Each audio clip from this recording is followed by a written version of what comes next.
presented by SE Music। पूर्व प्रधान श्री शोभना शुक्ला उर्फ अम्बो नेता ग्राम बढ़ौना जिला भदोही के कर्मठ एवं जुझारू प्रधान पद प्रत्याशी को भारी से भारी मतों से विजयी बनाए।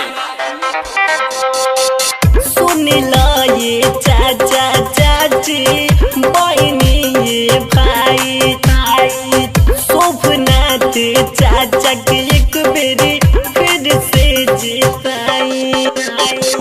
सुन लो ये चाचा चाची बहनी ये भाई भाई शोभनाथ चाचा के एक बेरी फिर से जिताई। और तो बड़ा इंसान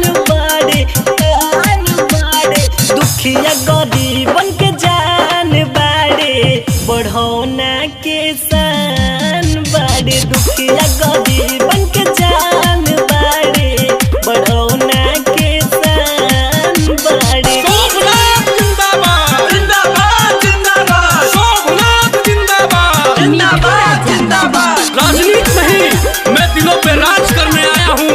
मैं काम बस काम करने आया हूँ।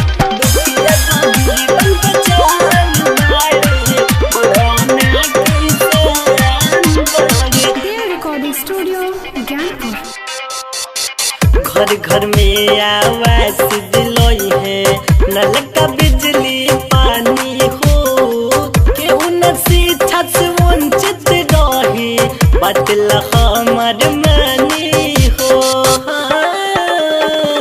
घर घर में आवास दिलोई है नल का बिजली पानी हो केहू न शिक्षा से वंचित रही बदला हमर मानी हो। और सचों में बड़ा ही महान बाड़े दुखिया गरीबन के जान बाड़े बढ़ौना के सान बाड़े दुखिया गरीबन के जान बाड़े बढ़ौना के सान बाड़े। शोभनाथ चाचा जिंदाबाद जिंदाबाद जिंदाबाद शोभनाथ शुक्ला जिंदाबाद जिंदाबाद जिंदाबाद। जीतेंगे भाई जीतेंगे शोभनाथ शुक्ला जीतेंगे।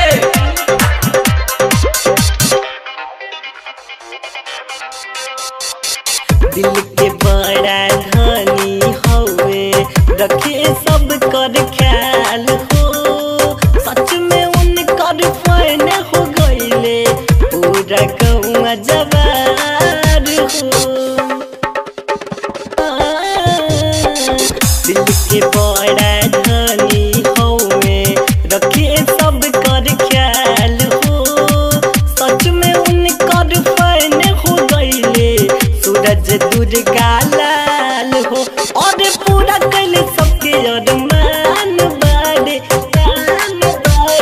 दुखिया गरीबन के जान बाड़े बढ़ौना के सान बाड़े दुखिया गरीबन के जान बाड़े बढ़ौना के सान बाड़े।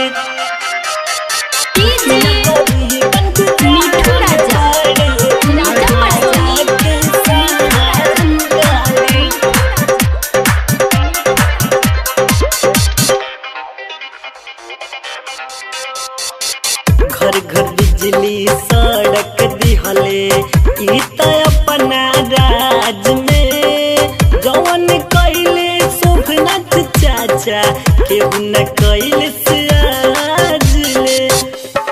हाँ घर घर सड़क बिजली दिहले ई त अपना राज में जवन कैले शोभनाथ चाचा केहू न कैले से आज ले।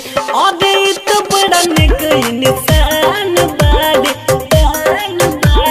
दुखिया गरीबन के जान बाड़े बढ़ौना के सान बाड़े दुखिया गरीबन के जान बाड़े बढ़ौना